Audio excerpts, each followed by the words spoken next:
మా విప్పులందరితో సహా మీకు కూడా నమస్కారం. ఇలా గవర్నర్ ప్రసంగం పైన కేటీఆర్ గారు ఒక చిన్నపిల్లలుగా కామెంట్ చేసినారు. ఇన్నేళ్ళు ఎమ్మెల్యేగా ఉన్న కేటీఆర్ గారికి గవర్నర్ గారు ప్రసంగం ఏ రకంగా ఉంటుంది, ఎన్నేళ్ళుగా ఎన్ని గవర్నర్ ప్రసంగాలు వారు విన్నారు, విని కూడా ఇంత విజ్ఞత జ్ఞానం లేకుండా గవర్నర్ ఏదో కాంగ్రెస్ కార్యకర్త ఉద్దేశించి మాట్లాడినట్టుగా వ్యంగ్యంగా మాట్లాడుతూ గవర్నర్ యొక్క ప్రతిష్టని భంగం కలిగే విధంగా మాట్లాడడం అనేది చాలా శోచనీయం. బీఆర్ఎస్ నాయకులకి అలవాటుగా మారిపోయింది గవర్నర్ని, గవర్నర్ వ్యవస్థని కించపరిచే విధంగా మాట్లాడడం. గతంలో ఒక మహిళని చూడకుండా తమిళసై గవర్నర్ గారిని ఏ విధంగా వ్యంగ్యంగా అవమానపరిచినారో మనం మర్చిపోలేదు. కేటీఆర్ గారు ఒకరు తెలుసుకోవాల్సింది, ఇవాళ రాష్ట్రంలో కాంగ్రెస్ ప్రభుత్వం ఉంది. కాంగ్రెస్ ఎన్నికలకు ముందు మేనిఫెస్టోలో పెట్టినటువంటి అంశాలని మీ తండ్రి కొడుకులు ఈ రాష్ట్రాన్ని దివాలా తీసి 7.5 లక్షల కోట్ల అప్పులో కూర్చోబెట్టి పోయినా కూడా ఒక్కటొక్కటి గాడిలో పెడుతూ ఎన్నికలకు ముందు మేము వరంగల్ డిక్లరేషన్ కానీ కామారెడ్డి డిక్లరేషన్ కానీ ఇచ్చిన అంశాలని ఒక్కటొకటిగా పూర్తిస్తూ ముందుకు పోతున్నటువంటి సందర్భాన్నే ఇవాళ గవర్నర్ గారు ప్రసంగంలో మాట్లాడడం జరిగింది.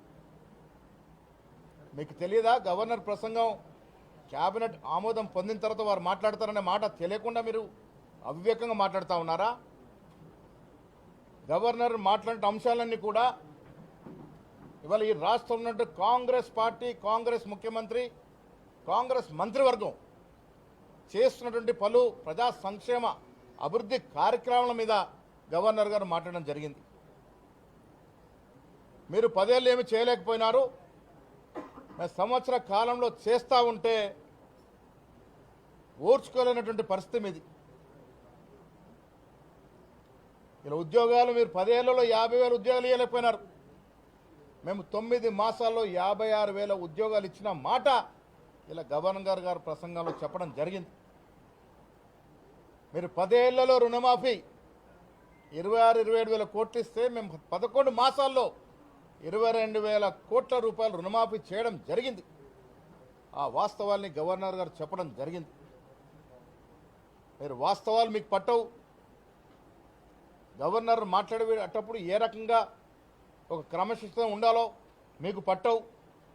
వెనక ఉన్న మీ పోకిరి ఎమ్మెల్యేలని ఎగేస్తూ ఉంటారు, పోగేస్తూ ఉంటారు, గవర్నర్ని డిస్టర్బ్ చేస్తూ ఉంటారు. అసలు ఒక అసెంబ్లీ నడుస్తూ ఉంది, అసెంబ్లీ సమావేశాలు ఇవి. అసెంబ్లీ సమావేశాల్లో శాసనసభ్యులు గవర్నర్ మాట్లాడేటప్పుడు ఏ రకంగా ఉండాలో కూడా తెలియక విచ్చలవిడిగా అల్లరి చేయడం, గవర్నర్ యొక్క వ్యవస్థని అవమానపరచడం అనేది బీఆర్ఎస్ నాయకులకు అలవాటుగా మారింది. ఇలా కేసీఆర్ గారు ఫామ్ హౌస్కి పరిమితమైనారు, మీరు హైదరాబాద్లో పరిమితమైనారు. కేటీఆర్ గారు మీరు రాష్ట్రంలో తిరిగి కింది స్థాయిలో పర్యటిస్తే కాంగ్రెస్ అభివృద్ధి కానీ సంక్షేమం కానీ మీకు తెలుస్తుంది. మీరు పర్యటనలు చేయకుండా హైదరాబాద్లో కూర్చొని ఇష్టారీతిగా కాంగ్రెస్ పార్టీ గురించి మాట్లాడుతూ ఉన్నారు. ఈ రాష్ట్రంలో జరుగుతున్న అభివృద్ధి, ఈ రాష్ట్రంలో కాంగ్రెస్ పార్టీ ఇస్తున్న సంక్షేమం, రైతులకు ఇస్తున్న సంక్షేమం, విద్యా వైద్యం పట్ల మేము అనుసరిస్తున్న వ్యూహం, ఎడ్యుకేషన్ పరంగా ఇంటిగ్రేటెడ్ స్కూల్ తీసుకొచ్చినటువంటి వైనం, స్కిల్ యూనివర్సిటీ పెట్టినటువంటి వైనం, స్పోర్ట్స్ యూనివర్సిటీ తీసుకొచ్చినటువంటి చరిత్ర ఈ దేశంలో ఎక్కడా లేని విధంగా ఈ రాష్ట్రంలో రకరకాలుగా అభివృద్ధి జరుగుతూ ఉంటే ఓర్చుకెళ్ళని మీరు, ఆనాడు చేయలేని మీరు ఇవాళ గవర్నర్ ప్రసంగంపై వ్యంగ్యంగా మాట్లాడడం అనేది మీ రాజకీయ దిగజారుతనానికి నిదర్శనంగా చెప్పక తప్పదు. వాస్తవాలకు వెళ్తే ఇవాళ గవర్నర్ గారి ప్రసంగంలో చెప్పినటువంటి పలు అంశాలన్నీ కూడా ఈ రాష్ట్ర ప్రజల యొక్క శ్రేయస్సు కోసం జరుగుతున్నటువంటి అభివృద్ధి కార్యక్రమాలు, ఈ రాష్ట్రంలో ఉన్నటువంటి బీద ప్రజానికం కోసం జరుగుతున్నటువంటి సంక్షేమ కార్యక్రమాలు. ఒక్క రేషన్ కార్డు ఇచ్చిన పాపాన పోయినారా మీరు 10 ఏళ్లలో? బీదవాడికి ఒక రేషన్ కార్డు ఇచ్చిన పాపాన పోలే. ఇలా అడిగిన ప్రతి గరీబోడికి మేము రేషన్ కార్డు ఇస్తూ ఉన్నాం. ఒక్క డబుల్ బెడ్రూమ్ ఇచ్చిన పాపాన పోలే మీరు 10 ఏళ్లలో. ఇలా పేదలు అర్హులైన వారికి ప్రతి వారికి ఇందిరమ్మ ఇల్లు ఇస్తున్నటువంటి వైనం ఇవన్నీ కూడా మీ కడుపు మంటతో అసెంబ్లీ బయటకు వచ్చి మాట్లాడినట్టు తీరు మేము గర్హిస్తూ ఉన్నాం. దేశ చరిత్రలో చరిత్రాత్మక నిర్ణయాలు కుల సర్వే కానీ ఎస్సీ కేటగరైజేషన్ కానీ 10 ఏళ్ళలో మీరు బీసీలకు ఏమేలుగా పెట్టారు? ఒక్క డిపార్ట్మెంట్కి ₹1 ఇచ్చిన పాపాన పోయినారా? సకల కుటుంబ సర్వే చేసి మీకు నిజంగా ఆనాడు చిత్తశుద్ధి ఉండుంటే ఎందుకు దాన్ని టేబుల్ చేయలేకపోయినారు? పోనీ చేయలేదు, సర్వేలో పాల్గొనలేదు. మీరు రెండవసారి అవకాశం ఇచ్చి కూడా పాల్గొని మీరు కుల సర్వే గురించి మాట్లాడే హక్కు ఎక్కడిదని అడుగుతా ఉన్నాను. చరిత్రాత్మకంగా చాలా సూక్ష్మకంగా ఈ దేశ చరిత్రలో ఎక్కడ జరగని విధంగా ఈ రాష్ట్రంలో రాహుల్ గాంధీ గారి ఆశయాన్ని పూరిస్తూ రేవంత్ రెడ్డి గారు కుల సర్వేకు శ్రీకారం చుట్టినారు. ఈ రాష్ట్రంలో 56% బీసీలు ఉన్నారని ఒక అఫీషియల్ డాక్యుమెంట్ ఇవ్వగలిగినటువంటి ఘనత ఇలా కాంగ్రెస్ పార్టీకి చెందింది. మీకు చాతకాలే, మీరు చేయలేకపోయినారు, మీరు అభివృద్ధి చేయలేకపోయినారు, సంక్షేమం ఇవ్వలేకపోయినారు. ఇవాళ మీరు మాట్లాడుతూ ఉన్నారు, అవినీతి గురించి మాట్లాడుతూ ఉన్నారు. రాష్ట్ర ప్రజలకు తెలియదా?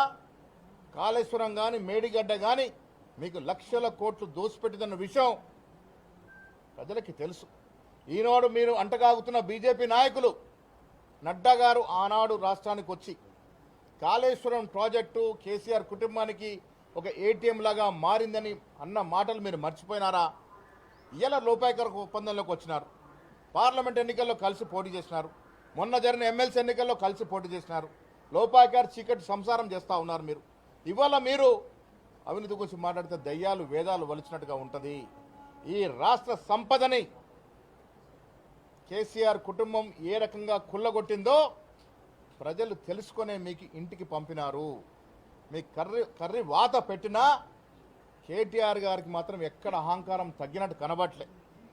అదే అహంకార ధోరణితో వ్యవహరిస్తూ ఉన్నారు.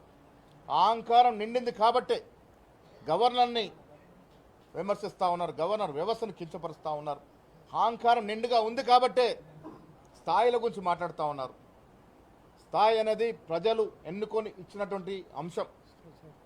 స్టేచర్ అనేది నీకు ఏం స్టేచర్ ఉంది?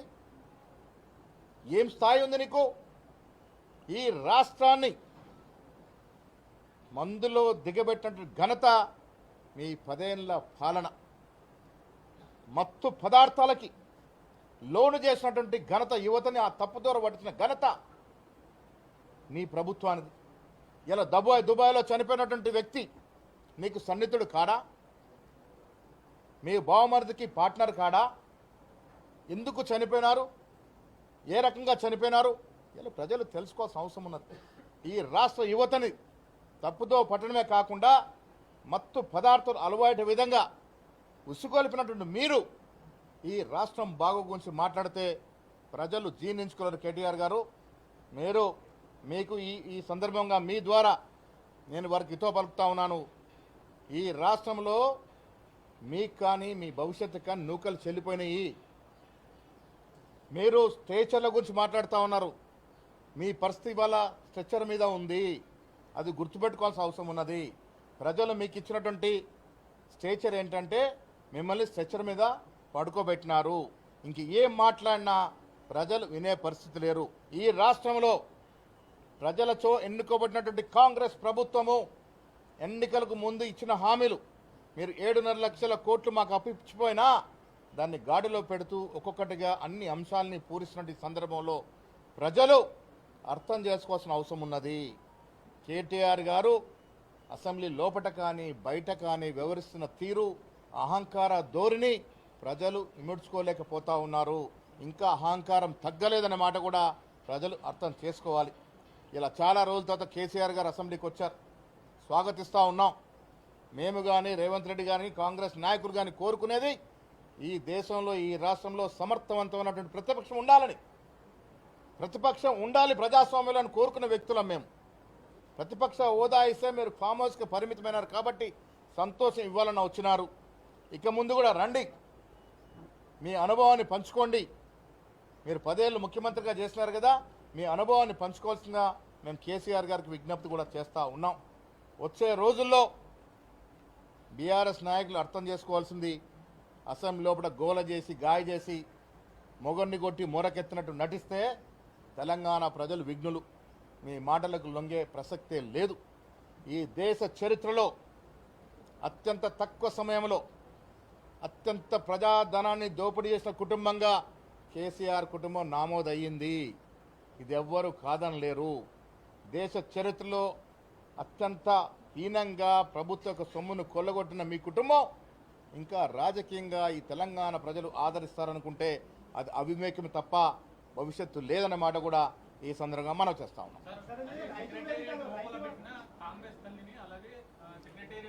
నేను కేటీఆర్కి సవాల్ విసురుతున్నా, తెలంగాణ తల్లి కానీ రాజీవ్ గాంధీ విగ్రహం కానీ ముట్టుకొని చూడు, కాంగ్రెస్ కార్యకర్తలు బట్టలు ఊడదీసుకొడతారు. రాజీవ్ గాంధీ దేశం కోసం ప్రాణాలు అర్పించిన త్యాగమూర్తి, భారత రత్న. మీ కుటుంబం ఈ దేశం కోసం ఏం చేసిందయ్యా? కేసీఆర్ చరిత్ర తెలియదా మాకు? కేసీఆర్ గత చరిత్ర తెలియదా? నీ ప్రస్తుత చరిత్ర తెలియదా?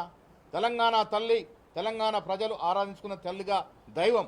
ఆ దైవాన్ని ముట్టుకుంటే మస్ అయిపోతే తప్ప ఇంకేం ఉండదనే మాట కూడా సందర్భంగా మనం చేస్తా ఉన్నాం. రైతు వేదికలు కట్టి ఏం ఉద్ధరించినారు?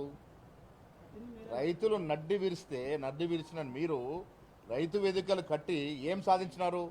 ఇలా నిజంగా రైతుకు న్యాయం జరుగుతుంది అంటే మా ప్రభుత్వంలోనే మీరు 10 ఏళ్ళు విడతలుగా ఇచ్చినట్టు రైతు రుణమాఫీ ఎంత? కేటీఆర్ గారు సవాల్ విస్తున్నారు, రండి ఛాలెంజ్ చేస్తా ఉన్నాం, డిబేట్ పెట్టుకుందాం. మీరు ఇచ్చిన సొమ్మంతా కూడా 28,000 కోట్లు దాటలే, అది 10 ఏళ్లలో. మేము 9 మాసాల్లో ఇచ్చినటువంటి రుణమాఫీ 22,000 కోట్లు ఇంకా ఇస్తామనే మాట కూడా చెప్తా ఉన్నాం. రుణమాఫీ కానీ, రైతు బంధు కానీ, బోనస్ 500 రూపాయలు ఇవ్వడం కానీ, ఫ్రీ బస్సు కానీ, ఉచితంగా 200 యూనిట్ల వరకు కరెంటు కానీ, ఇలా ఇంటిగ్రేటెడ్ స్కూల్స్ కానీ, స్కిల్ యూనివర్సిటీ కానీ, స్పోర్ట్స్ యూనివర్సిటీ కానీ చెప్పుకుంటూ పోతే రకరకాలుగా అభివృద్ధి చేస్తూ ఉన్నాం. 15 ఏళ్ల తర్వాత గ్రూప్ 1 ఎగ్జామ్లకి పరీక్షలు నిర్వహించినట్టు ఘనత కాంగ్రెస్ పార్టీది. నువ్వు 10 ఏళ్ళు ఎందుకు నిర్వహించలేకపోయినావు? ఏ నిరుద్యోగిని ఆదుకున్నావు నువ్వు 10 ఏళ్లలో? ఏ నిరుద్యోగ కుటుంబాన్ని ఆదుకున్నావు నువ్వు? మీ ఇంట్లో సఫలంగా ఉద్యోగాలు పెట్టుకున్నారు తప్ప ఏ నిరుద్యోగం గురించి ఆలోచిస్తుంది మీరు. ఇవాళ ఉద్యోగం గురించి మాట్లాడితే దయ్యాలు వేదాలు వలిచినట్టుగా ఉంటాయి. త్వరలో సీఎం గారు జిల్లాల వారీగా శాసనసభ్యులు కలిసి వారి నియోజకవర్గాల్లో జరగాల్సిన అభివృద్ధి గురించి కానీ, సంక్షేమ పథకాల గురించి కానీ సమీక్ష చేస్తారు. Thank you.